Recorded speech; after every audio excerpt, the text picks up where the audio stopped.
అమెరికాలో ఉత్తర అమెరికా తెలుగు సంఘం తానా ఆధ్వర్యంలో కమ్యూనిటీ సేవలో భాగంగా వివిధ కార్యక్రమాలు నిర్వహిస్తూ వస్తోంది. దీనిలో భాగంగానే న్యూ ఇంగ్లాండ్ తానా ఆధ్వర్యంలో స్కూల్ పిల్లలకు బ్యాగులు పంపిణీ చేశారు. ఉత్తర అమెరికా తెలుగు సంఘం న్యూ ఇంగ్లాండ్ విభాగం ఆధ్వర్యంలో ఫ్రాంక్లిన్ లోని 6 పాఠశాలల్లో తానా బ్యాక్ ప్యాక్ కార్యక్రమం కింద స్కూల్ విద్యార్థులకు బ్యాగులు పంపిణీ చేశారు. 200కు పైగా చిన్నారులకు బ్యాగులను అందజేశారు. ఇక న్యూ ఇంగ్లాండ్ లో ఆగస్టు 27వ తేదీన ఫ్రాంక్లిన్ లోని స్కూల్ పిల్లలకు బ్యాగులు పంపిణీ చేశారు.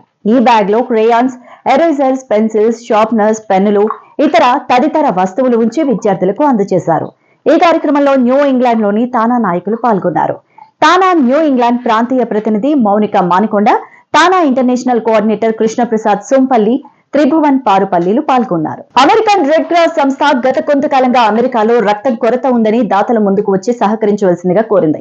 రెడ్ క్రాస్ పిలుపుకి అమెరికన్ తెలుగు అసోసియేషన్ స్పందించి స్టెర్లింగ్, వర్జీనియాలో ఆగస్టు 30న బ్లడ్ డొనేషన్ కార్యక్రమాన్ని చేపట్టింది.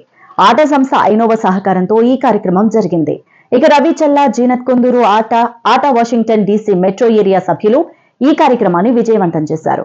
American Telugu association president Jayant Challa, అమెరికాలో ఎన్నో నగరాల్లో రక్తదాన శిబిరాలు నిర్వహిస్తున్నామని, అట్లాంటాలో ఆగస్టు 9న నిర్వహించామని, లాస్ ఏంజల్స్ లో, న్యూజెర్సీ, డల్లాస్ వీటన్నిటిలో కూడా నిర్వహిస్తున్నామన్నారు. ఆటా ఆధ్వర్యంలో ఇటువంటి సమాజ శ్రేయస్సు కోరే ఎన్నో స్వచ్ఛంద కార్యక్రమాలు నిర్వహిస్తున్నామని అంతా సహకరించవలసిందిగా కోరారు.